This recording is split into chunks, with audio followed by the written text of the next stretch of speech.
Assalamualaikum warahmatullahi wabarakatuh. Halo semuanya.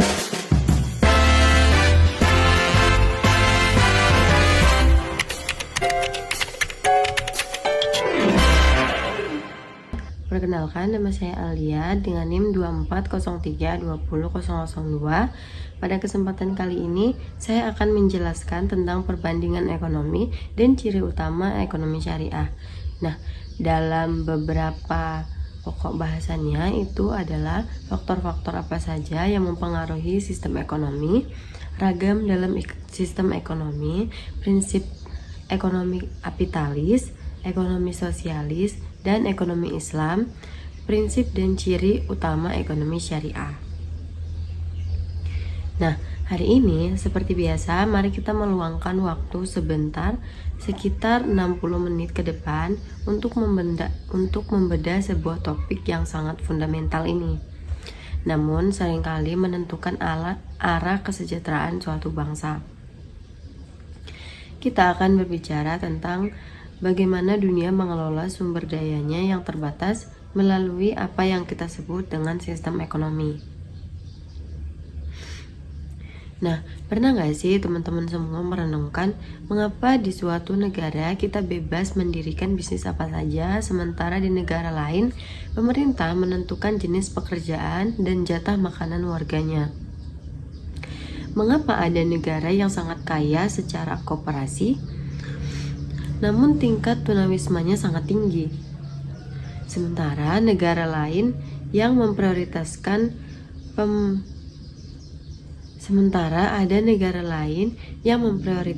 pemerataan meski inovasi terasa sangat lambat. Nah, semua jawaban-jawaban dari pertanyaan-pertanyaan tersebut bermuara pada satu hal, yaitu sistem ekonomi apa yang mereka anut. Nah, untuk pembahasan lebih jauh lagi, di tengah arus globalisasi dan krisis finansial yang berulang, dunia kini melirik sebuah alternatif yang tidak hanya berbicara tentang keuntungan materi saja, tetapi juga tentang moralitas, keadilan, dan juga keberlanjutan. Ya, kali ini kita akan mengupas tuntas tentang ekonomi syariah atau ekonomi Islam. Dan bagaimana sih posisinya jika kita bandingkan secara objektif dengan sistem-sistem besar dunia seperti kapitalisme dan juga sosialisme. Nah, kini kita masuk ke dalam pokok pembahasan yang pertama, yaitu faktor-faktor yang mempengaruhi sistem ekonomi. Mari kita mulai dari pertanyaan yang sangat mendasar sekali, teman-teman. Mengapa sistem ekonomi di dunia tidak seragam? Mengapa Indonesia tidak menggunakan sistem yang sama persis dengan Amerika Serikat? Dan mengapa Arab Saudi berbeda dengan Cina? Nah, sistem ekonomi lahir dari ruang yang hampa, teman-teman. Dia bukan sekedar teori di atas kertas yang ditulis oleh para ekonom lalu diadopsi begitu saja. Sistem ekonomi adalah produk dari sejarah, budaya, letak geografis, dan ideologi yang diyakini oleh masyarakat tersebut. Nah, ada 4 faktor utama yang membentuk dan mempengaruhi jalannya suatu sistem ekonomi di suatu negara. Mari kita bahas satu persatu secara mendalam. Yang pertama ada ideologi dan falsafah bangsa. Faktor yang pertama dan yang paling sangat fundamental adalah ideologi. Ideologi adalah kacamata yang digunakan suatu bangsa untuk melihat dunia.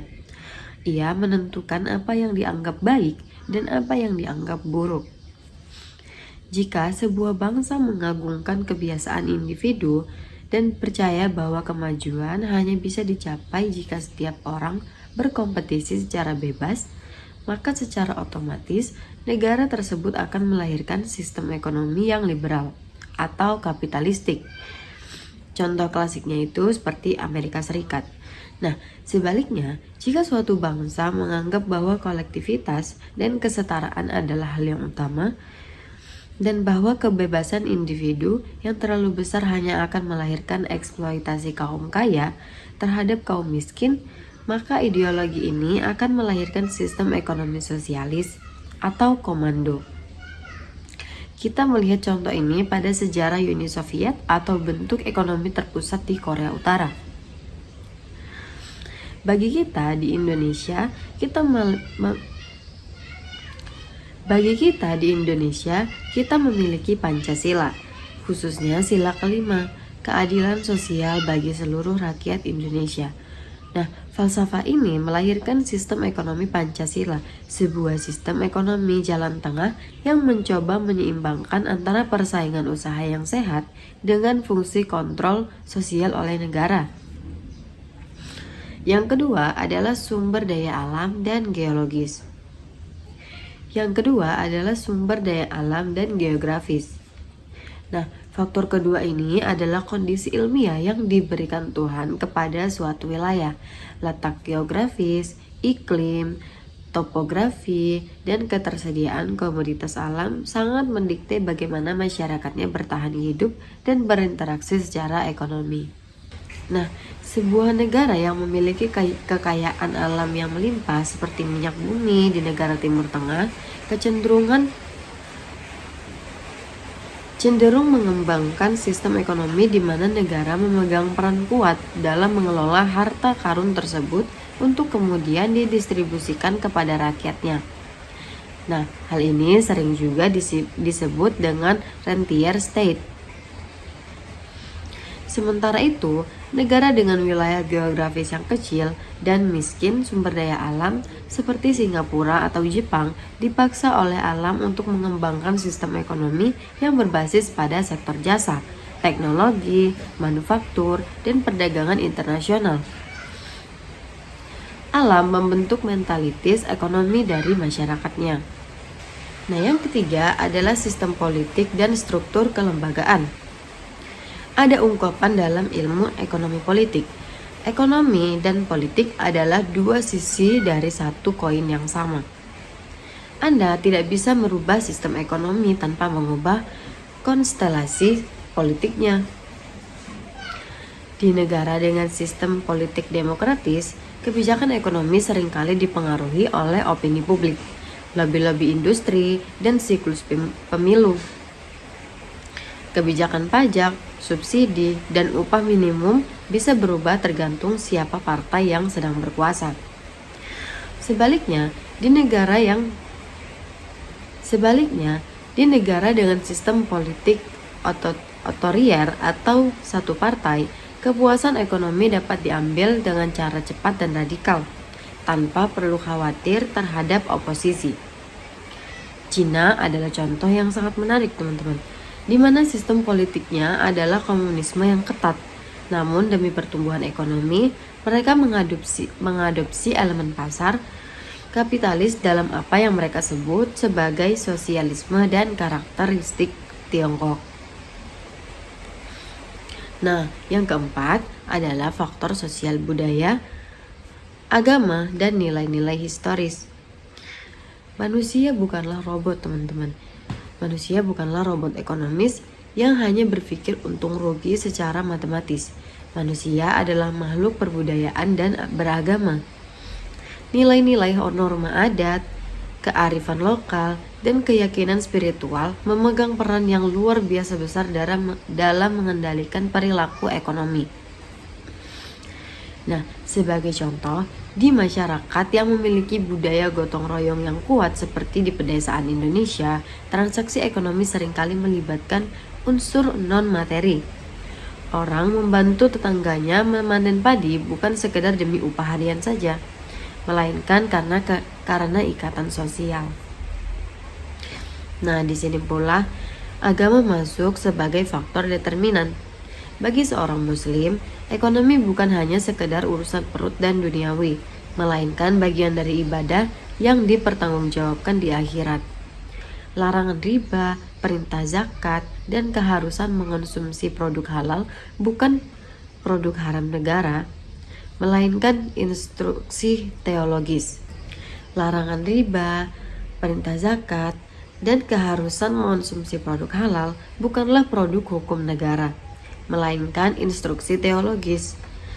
Ketika nilai-nilai agama ini diinstitusionalkan ke dalam kebijakan politik, lahirlah apa yang kita sebut hari ini sebagai sistem ekonomi syariah.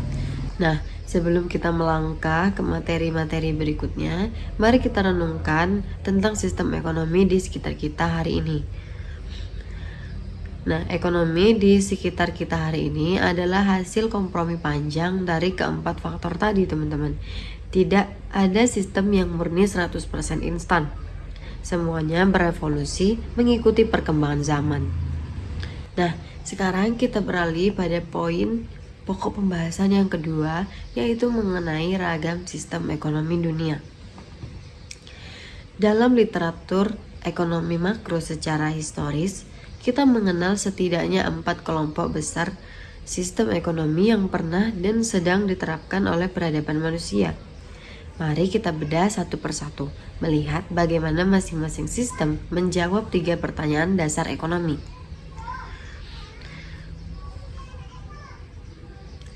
Yaitu tentang apa yang diproduksi, bagaimana cara memproduksinya, dan untuk siapa hasil produksi tersebut.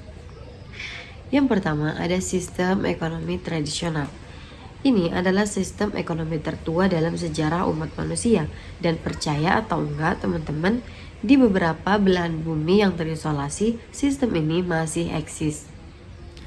Karakteristik utama dalam sistem ini berupa kegiatan ekonomi yang diatur berdasarkan adat istiadat, tradisi turun-temurun, dan juga kebiasaan.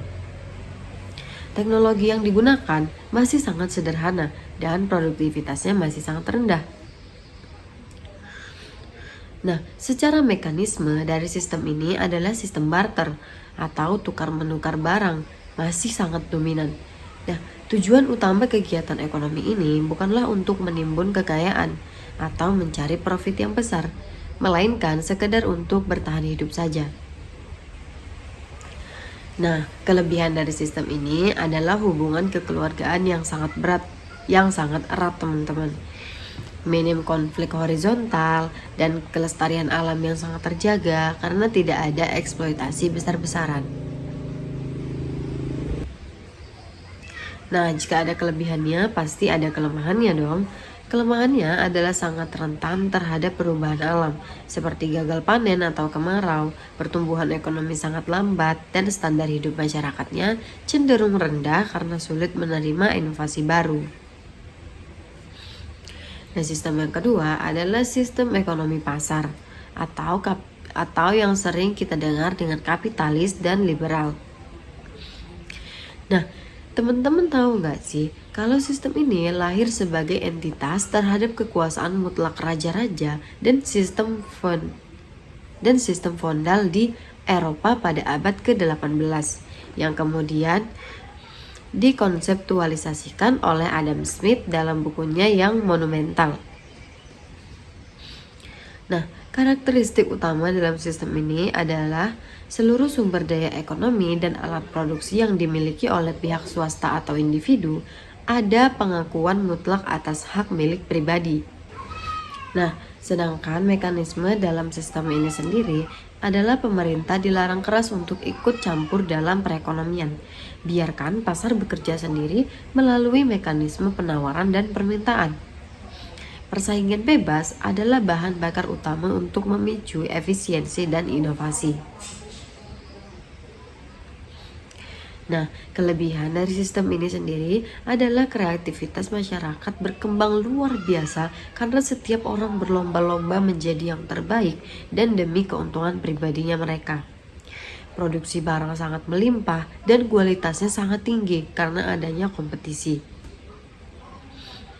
Nah, tentunya hal itu memiliki kelemahannya juga. Kelemahannya adalah terjadinya kesenjangan ekonomi yang sangat lebar antara si kaya dan juga si miskin. Munculnya monopoli oleh korupsi raksasa yang mematikan usaha kecil, serta sering terjadinya krisis ekonomi periodik akibat eksploitasi pasar yang berlebihan.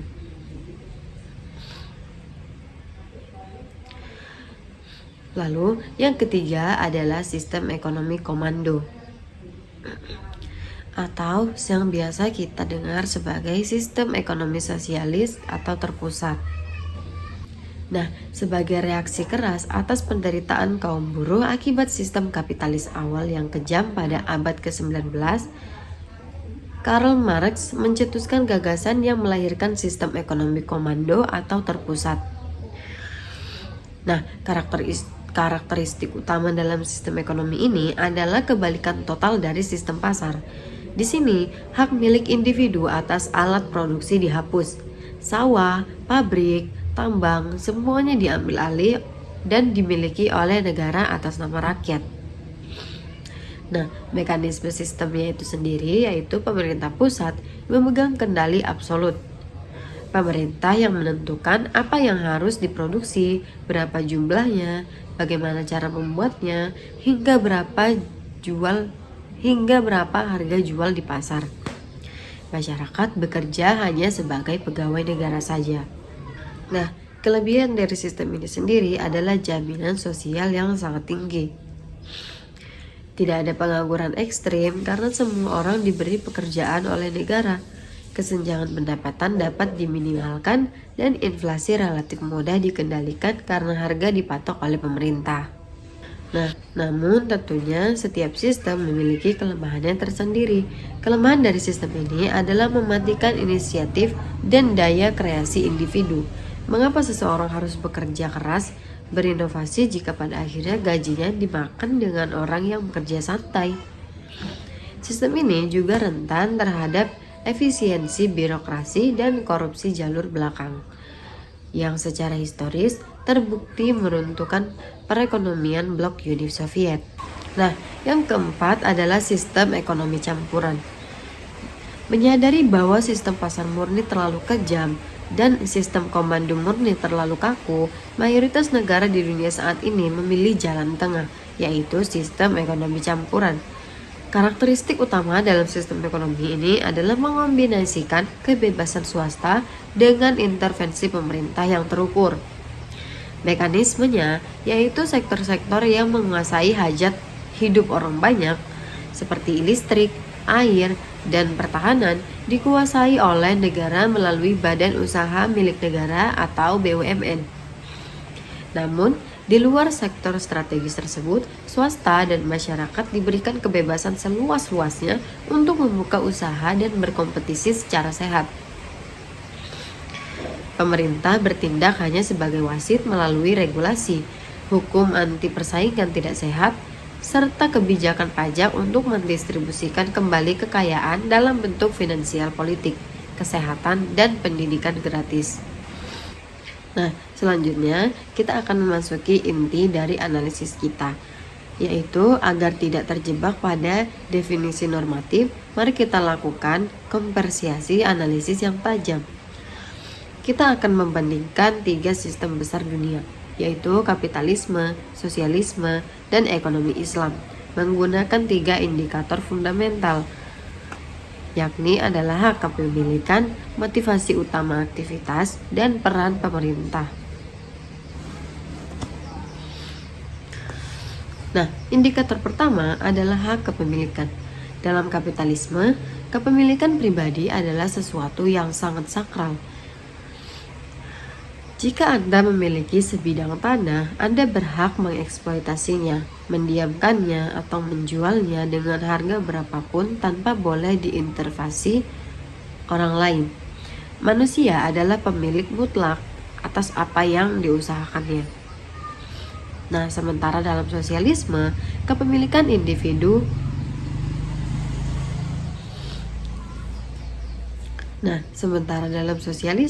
kepemilikan individu atas faktor produksi dianggap sebagai akar kejahatan dan penindasan.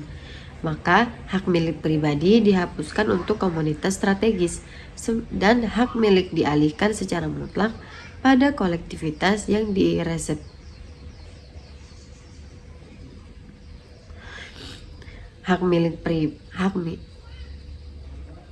Hak milik dialihkan secara mutlak kepada kolektivitas dan direseptasikan oleh negara.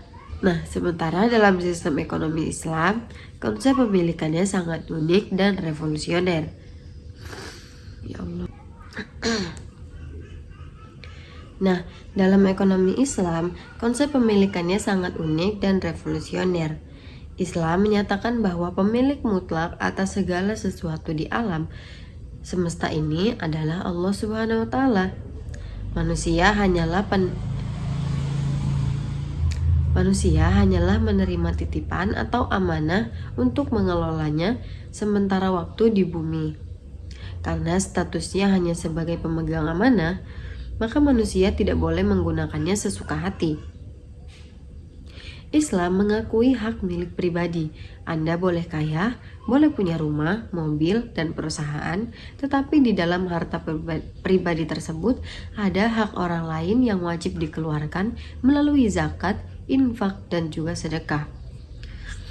Selain itu, Islam juga mengakui hak milik umum seperti air, padang rumput, dan api atau energi yang tidak boleh dimonopoli oleh individu lain. Nah, indikator yang kedua yaitu motivasi aktivitas ekonomi.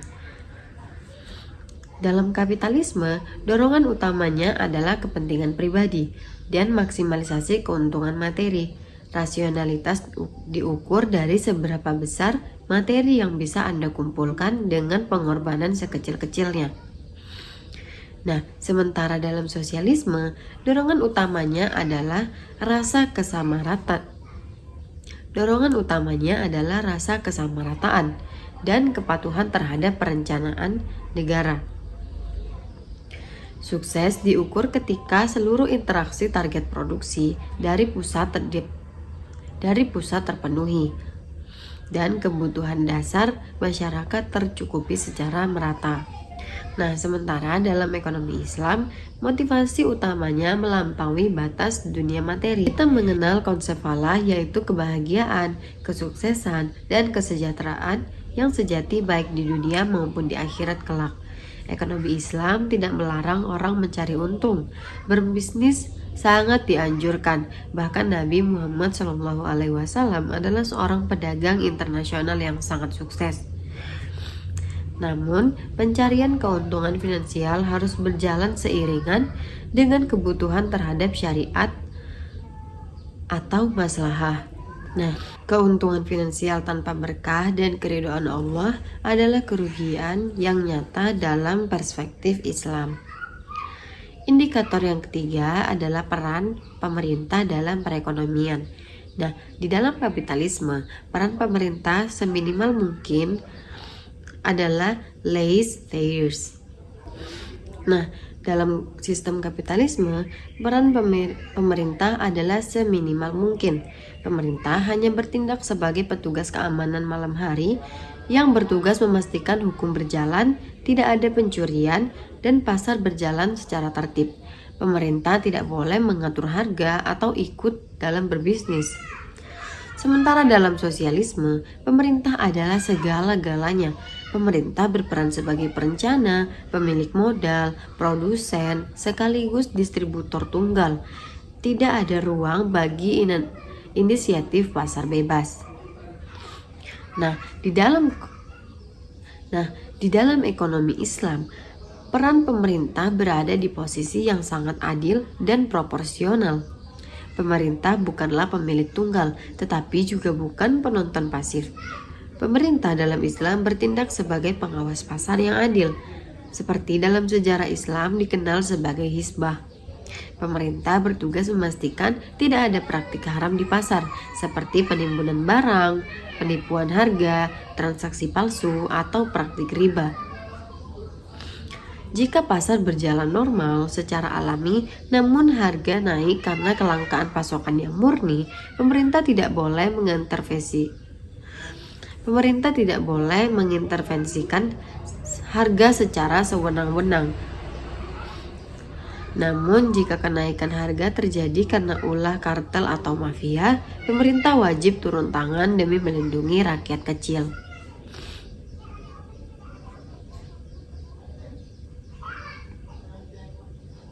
Nah, teman-teman, dari perbandingan tiga pilar ini, kita bisa melihat dengan jernih bahwa ekonomi Islam bukanlah gabungan setengah kapitalis dan setengah sosialis.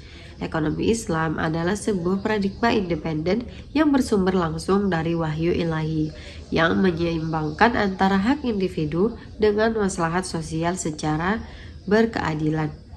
Nah, sekarang kita sampai pada pokok pembahasan terakhir kita, yaitu tentang prinsip dan ciri utama ekonomi syariah.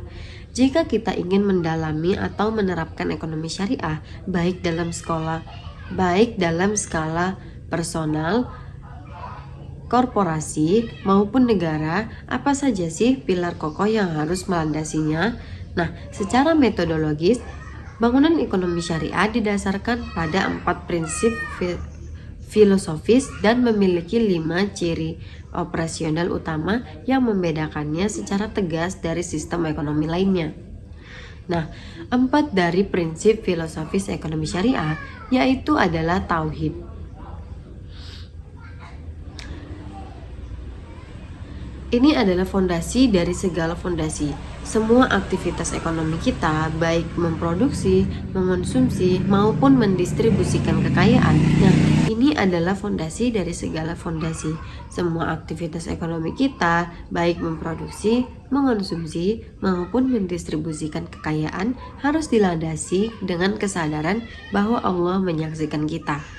Dan kita akan mempertanggungjawabkan segalanya, setiap rupiah yang kita dapatkan dan kita belanjakan di hadapannya kelak. Tauhid membebaskan manusia dari penyembahan terhadap materi dan mengarahkannya pada penyembahan kepada Sang Pencipta.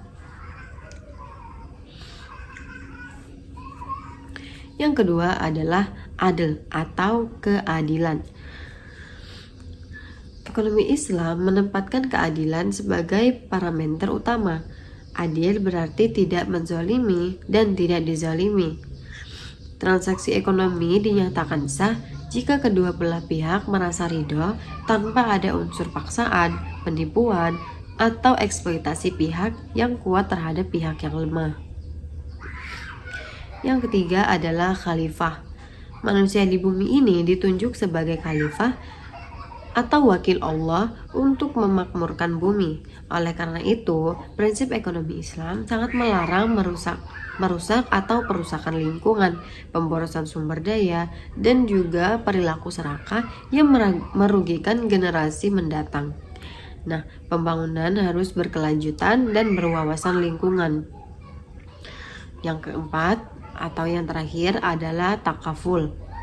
Islam mengakui bahwa manusia dilahirkan dengan kemampuan dan nasib yang berbeda-beda.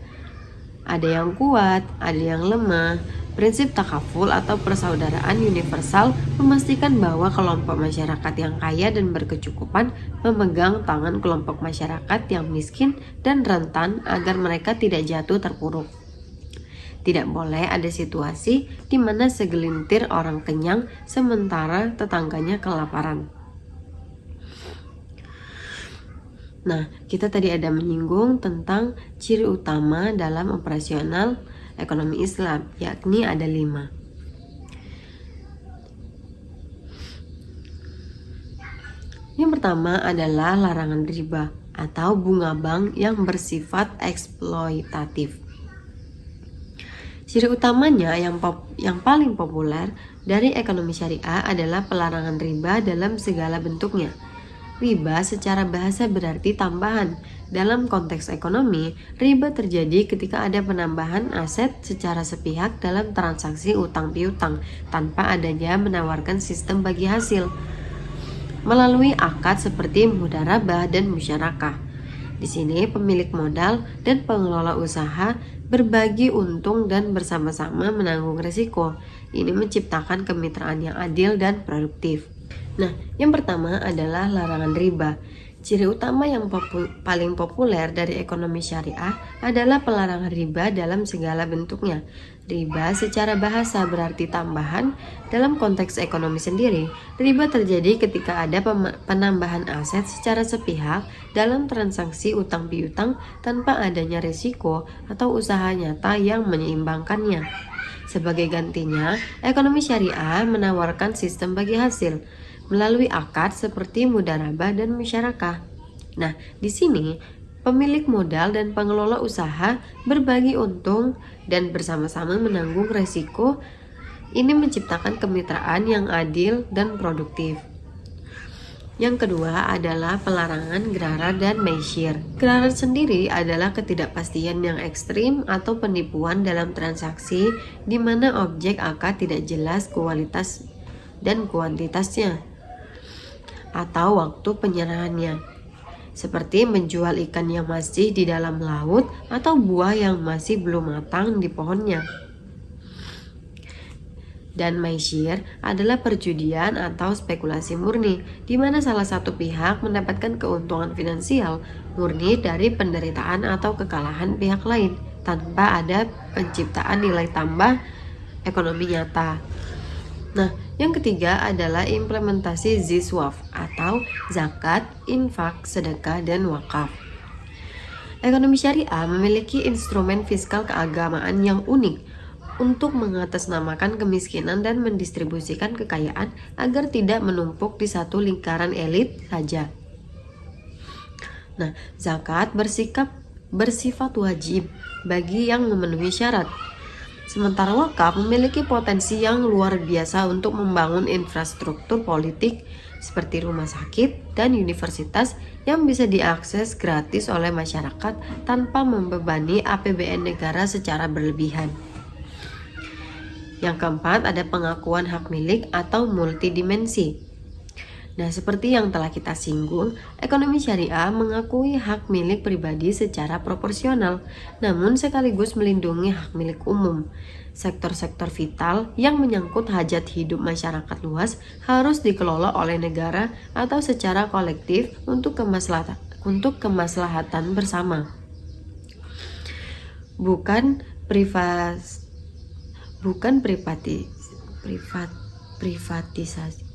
Bukan privatisasi secara ugal-ugalan demi keuntungan korporasi multinasional.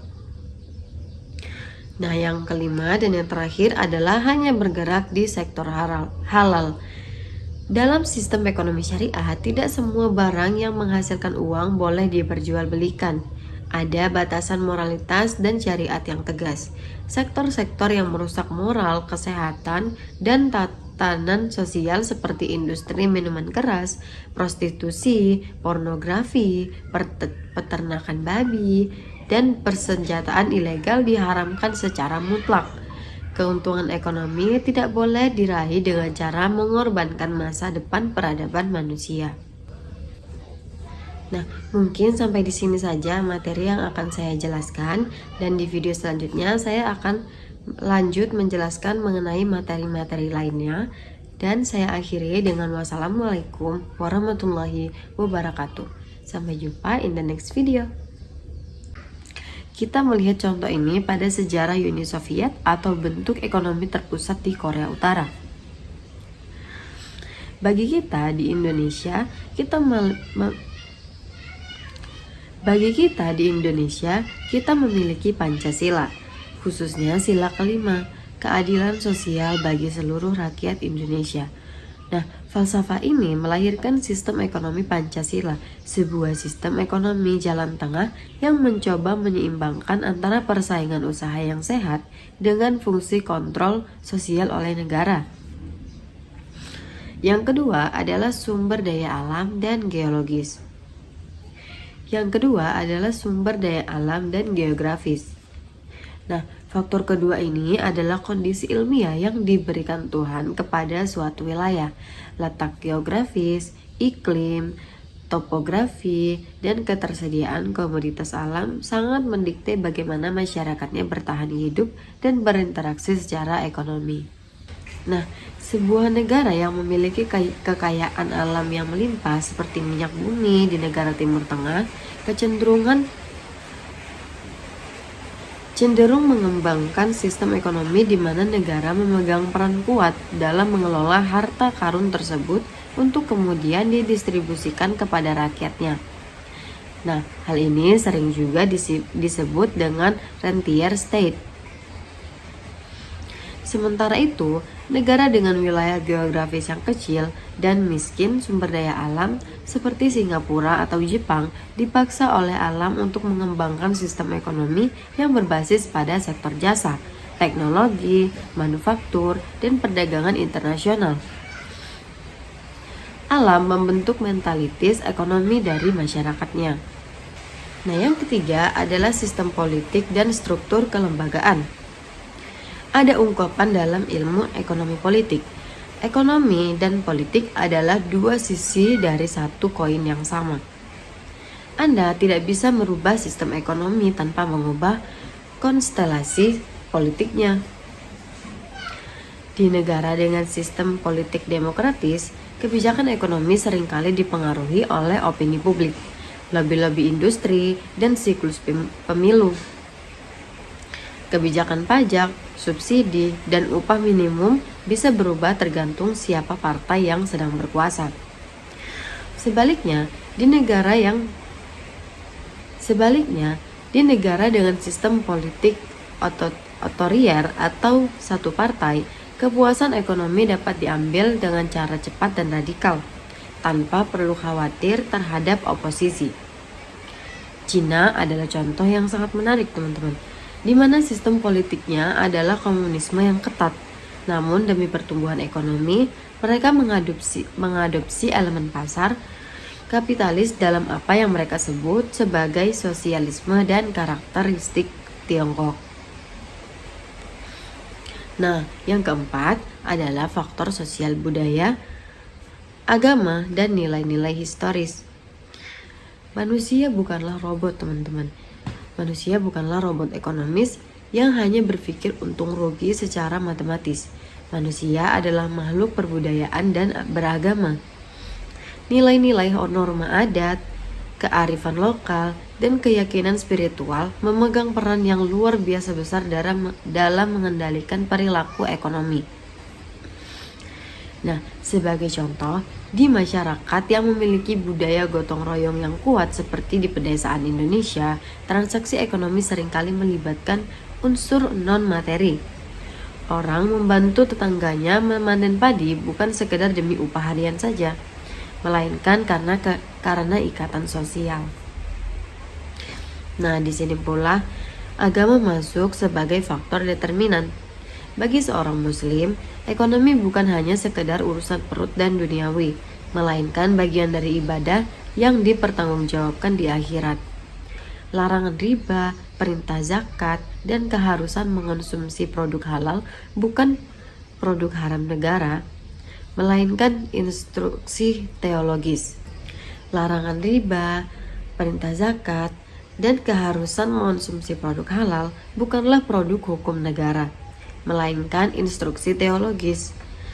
Ketika nilai-nilai agama ini diinstitusionalkan ke dalam kebijakan politik, lahirlah apa yang kita sebut hari ini sebagai sistem ekonomi syariah. Nah, sebelum kita melangkah ke materi-materi berikutnya, mari kita renungkan tentang sistem ekonomi di sekitar kita hari ini. Nah, ekonomi di sekitar kita hari ini adalah hasil kompromi panjang dari keempat faktor tadi, teman-teman. Tidak ada sistem yang murni 100% instan. Semuanya berevolusi mengikuti perkembangan zaman. Nah, sekarang kita beralih pada poin pokok pembahasan yang kedua, yaitu mengenai ragam sistem ekonomi dunia. Dalam literatur ekonomi makro secara historis, kita mengenal setidaknya 4 kelompok besar sistem ekonomi yang pernah dan sedang diterapkan oleh peradaban manusia. Mari kita bedah satu persatu, melihat bagaimana masing-masing sistem menjawab 3 pertanyaan dasar ekonomi.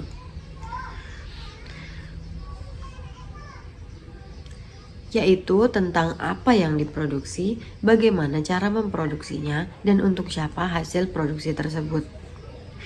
Yang pertama ada sistem ekonomi tradisional.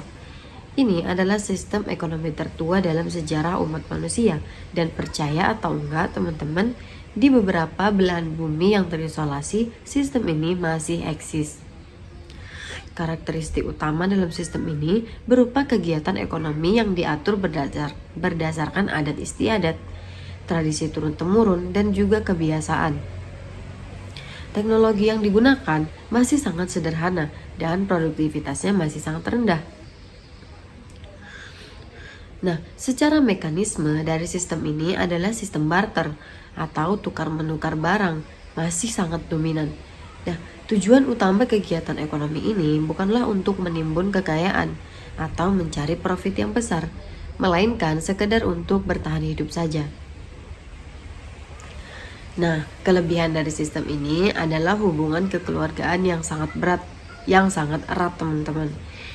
Minim konflik horizontal dan kelestarian alam yang sangat terjaga karena tidak ada eksploitasi besar-besaran. Nah, jika ada kelebihannya, pasti ada kelemahannya dong. Kelemahannya adalah sangat rentan terhadap perubahan alam, seperti gagal panen atau kemarau, pertumbuhan ekonomi sangat lambat, dan standar hidup masyarakatnya cenderung rendah karena sulit menerima inovasi baru. Nah, sistem yang kedua adalah sistem ekonomi pasar atau yang sering kita dengar dengan kapitalis dan liberal.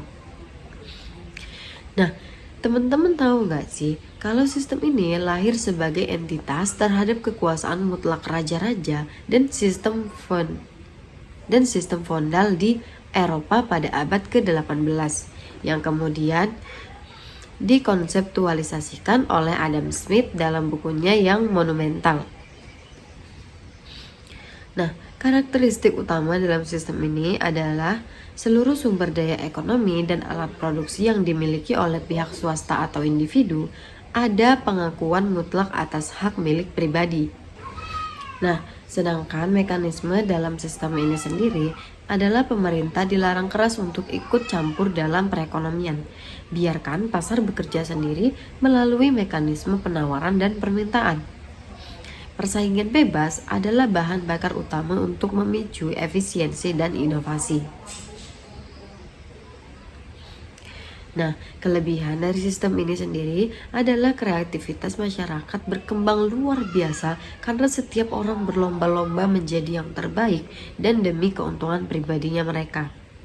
Produksi barang sangat melimpah dan kualitasnya sangat tinggi karena adanya kompetisi. Nah, tentunya hal itu memiliki kelemahannya juga. Kelemahannya adalah terjadinya kesenjangan ekonomi yang sangat lebar antara si kaya dan juga si miskin. Munculnya monopoli oleh korupsi raksasa yang mematikan usaha kecil, serta sering terjadinya krisis ekonomi periodik akibat eksploitasi pasar yang berlebihan.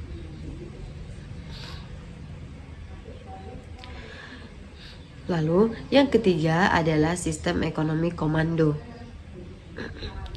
atau yang biasa kita dengar sebagai sistem ekonomi sosialis atau terpusat. Nah, sebagai reaksi keras atas penderitaan kaum buruh akibat sistem kapitalis awal yang kejam pada abad ke-19, Karl Marx mencetuskan gagasan yang melahirkan sistem ekonomi komando atau terpusat. Nah, karakteristik utama dalam sistem ekonomi ini adalah kebalikan total dari sistem pasar. Di sini, hak milik individu atas alat produksi dihapus. Sawah, pabrik, tambang, semuanya diambil alih dan dimiliki oleh negara atas nama rakyat. Nah, mekanisme sistemnya itu sendiri yaitu pemerintah pusat memegang kendali absolut. Pemerintah yang menentukan apa yang harus diproduksi, berapa jumlahnya, bagaimana cara membuatnya, hingga berapa harga jual di pasar. Masyarakat bekerja hanya sebagai pegawai negara saja. Nah, kelebihan dari sistem ini sendiri adalah jaminan sosial yang sangat tinggi. Tidak ada pengangguran ekstrim karena semua orang diberi pekerjaan oleh negara. Kesenjangan pendapatan dapat diminimalkan dan inflasi relatif mudah dikendalikan karena harga dipatok oleh pemerintah. Nah, namun tentunya setiap sistem memiliki kelemahannya tersendiri. Kelemahan dari sistem ini adalah mematikan inisiatif dan daya kreasi individu. Mengapa seseorang harus bekerja keras, berinovasi jika pada akhirnya gajinya dimakan dengan orang yang bekerja santai? Sistem ini juga rentan terhadap efisiensi birokrasi dan korupsi jalur belakang, yang secara historis terbukti meruntuhkan perekonomian blok Uni Soviet. Nah, yang keempat adalah sistem ekonomi campuran. Menyadari bahwa sistem pasar murni terlalu kejam, dan sistem komando murni terlalu kaku, mayoritas negara di dunia saat ini memilih jalan tengah, yaitu sistem ekonomi campuran. Karakteristik utama dalam sistem ekonomi ini adalah mengombinasikan kebebasan swasta dengan intervensi pemerintah yang terukur. Mekanismenya yaitu sektor-sektor yang menguasai hajat hidup orang banyak seperti listrik, air, dan pertahanan dikuasai oleh negara melalui badan usaha milik negara atau BUMN. Namun, di luar sektor strategis tersebut, swasta dan masyarakat diberikan kebebasan seluas-luasnya untuk membuka usaha dan berkompetisi secara sehat. Pemerintah bertindak hanya sebagai wasit melalui regulasi, hukum anti persaingan tidak sehat, serta kebijakan pajak untuk mendistribusikan kembali kekayaan dalam bentuk finansial politik, kesehatan, dan pendidikan gratis. Nah, selanjutnya kita akan memasuki inti dari analisis kita, yaitu agar tidak terjebak pada definisi normatif, mari kita lakukan komparsiasi analisis yang tajam. Kita akan membandingkan 3 sistem besar dunia, yaitu kapitalisme, sosialisme, dan ekonomi Islam, menggunakan 3 indikator fundamental, yakni adalah hak kepemilikan, motivasi utama aktivitas, dan peran pemerintah. Nah, indikator pertama adalah hak kepemilikan. Dalam kapitalisme, kepemilikan pribadi adalah sesuatu yang sangat sakral. Jika Anda memiliki sebidang tanah, Anda berhak mengeksploitasinya, mendiamkannya, atau menjualnya dengan harga berapapun tanpa boleh diintervensi orang lain. Manusia adalah pemilik mutlak atas apa yang diusahakannya. Nah, sementara dalam sosialisme, kepemilikan individu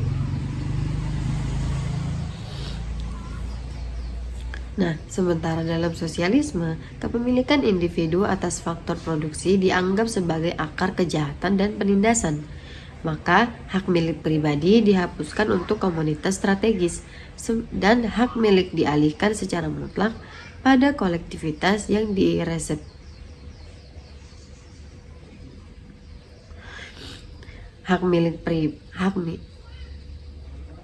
Hak milik dialihkan secara mutlak kepada kolektivitas dan direseptasikan oleh negara. Nah, sementara dalam sistem ekonomi Islam, konsep pemilikannya sangat unik dan revolusioner. Ya Allah. Nah, dalam ekonomi Islam, konsep pemilikannya sangat unik dan revolusioner.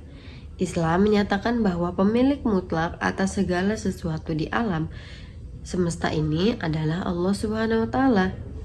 Manusia hanyalah menerima titipan atau amanah untuk mengelolanya sementara waktu di bumi.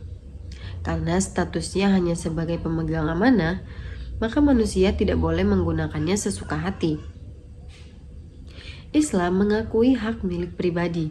Anda boleh kaya, boleh punya rumah, mobil, dan perusahaan, tetapi di dalam harta pribadi tersebut ada hak orang lain yang wajib dikeluarkan melalui zakat, infak, dan juga sedekah. Selain itu, Islam juga mengakui hak milik umum seperti air, padang rumput, dan api atau energi yang tidak boleh dimonopoli oleh individu lain. Nah, indikator yang kedua yaitu motivasi aktivitas ekonomi. Dalam kapitalisme, dorongan utamanya adalah kepentingan pribadi dan maksimalisasi keuntungan materi. Rasionalitas diukur dari seberapa besar materi yang bisa Anda kumpulkan dengan pengorbanan sekecil-kecilnya.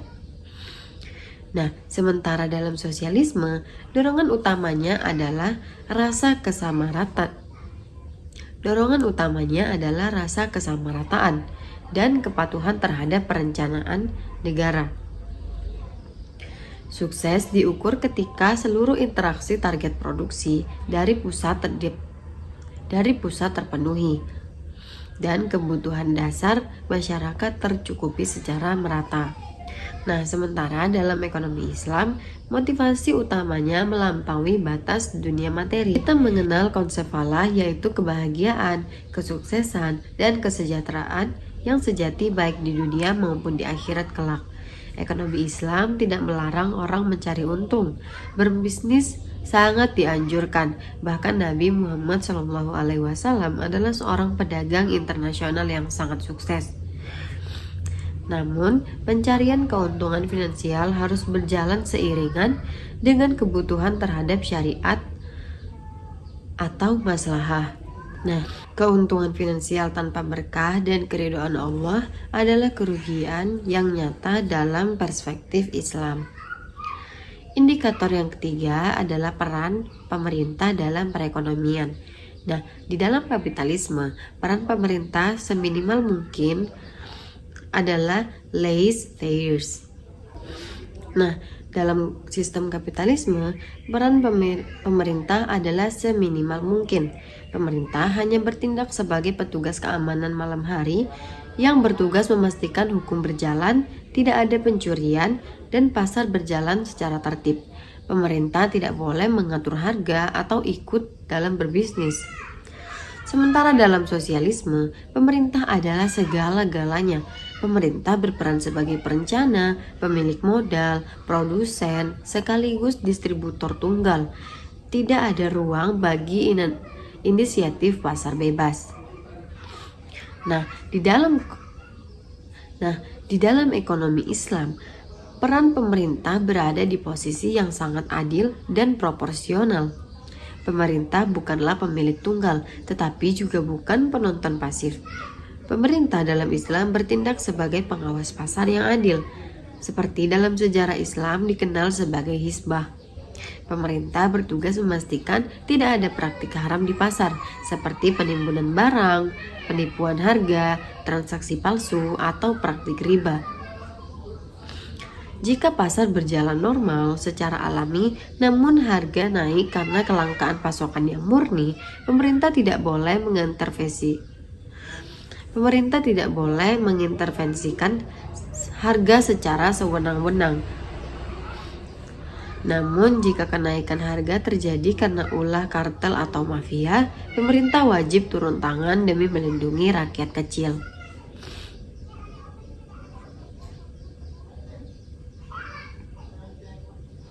Nah, teman-teman, dari perbandingan tiga pilar ini, kita bisa melihat dengan jernih bahwa ekonomi Islam bukanlah gabungan setengah kapitalis dan setengah sosialis.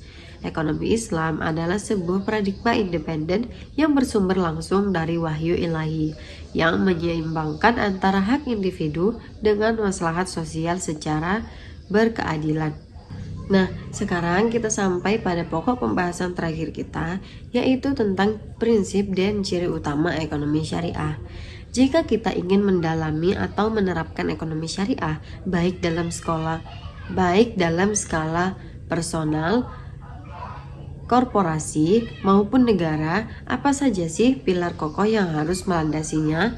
Nah, secara metodologis, bangunan ekonomi syariah didasarkan pada 4 prinsip filosofis dan memiliki 5 ciri operasional utama yang membedakannya secara tegas dari sistem ekonomi lainnya. Nah, 4 dari prinsip filosofis ekonomi syariah yaitu adalah tauhid. Ini adalah fondasi dari segala fondasi. Semua aktivitas ekonomi kita, baik memproduksi, mengonsumsi, maupun mendistribusikan kekayaan. Nah, ini adalah fondasi dari segala fondasi.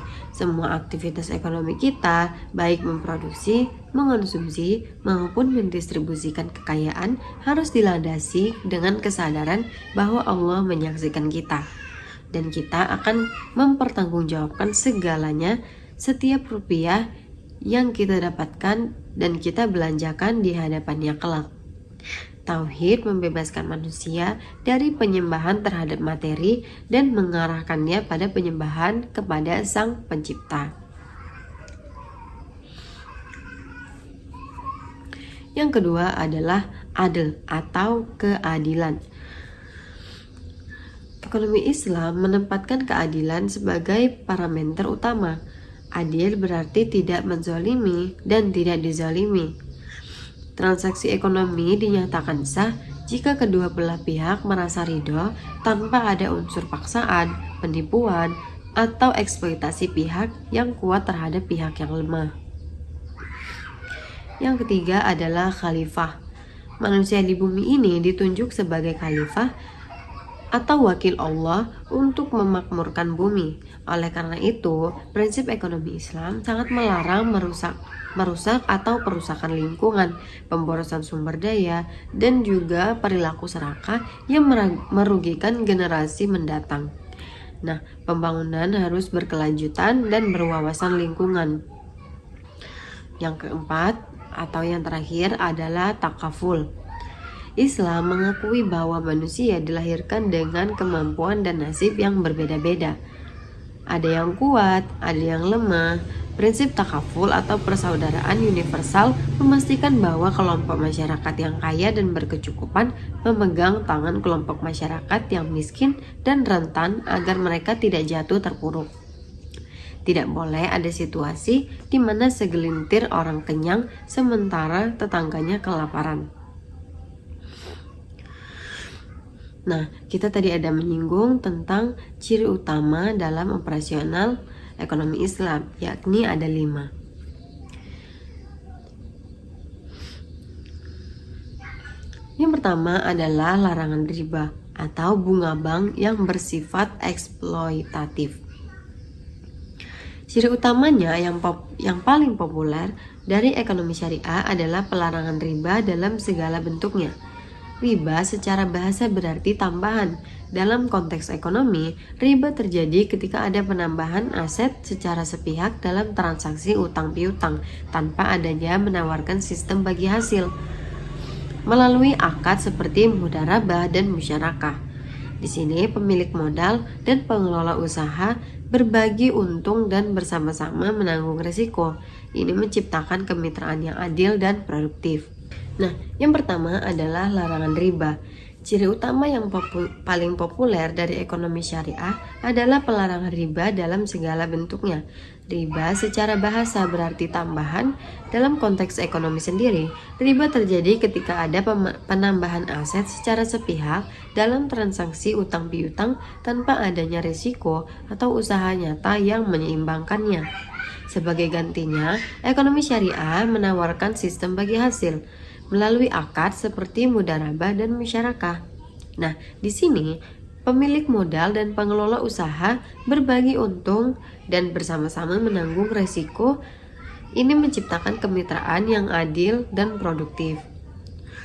Yang kedua adalah pelarangan gharar dan maisir. Gharar sendiri adalah ketidakpastian yang ekstrim atau penipuan dalam transaksi di mana objek akad tidak jelas kualitas dan kuantitasnya atau waktu penyerahannya, seperti menjual ikan yang masih di dalam laut atau buah yang masih belum matang di pohonnya.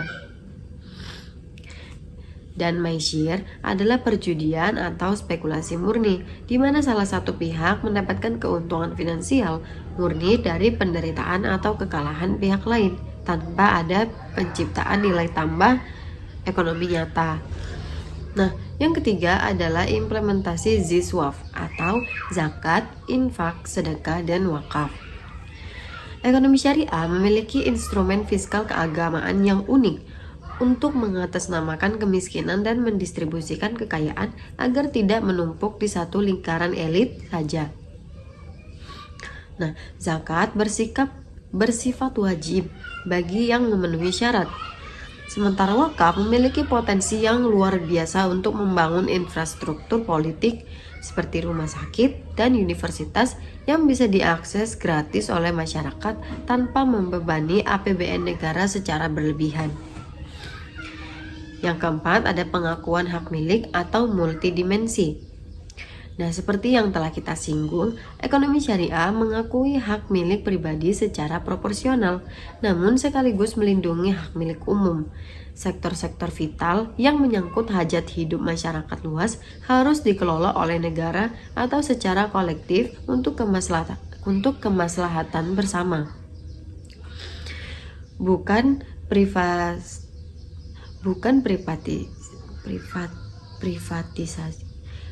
privatisasi secara ugal-ugalan demi keuntungan korporasi multinasional. Nah, yang kelima dan yang terakhir adalah hanya bergerak di sektor halal. Dalam sistem ekonomi syariah, tidak semua barang yang menghasilkan uang boleh diperjualbelikan. Ada batasan moralitas dan syariat yang tegas.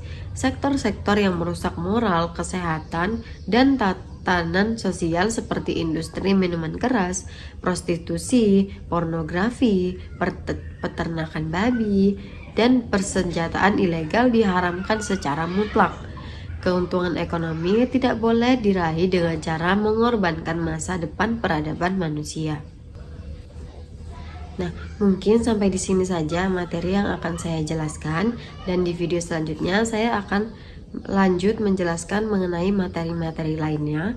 Dan saya akhiri dengan wassalamualaikum warahmatullahi wabarakatuh.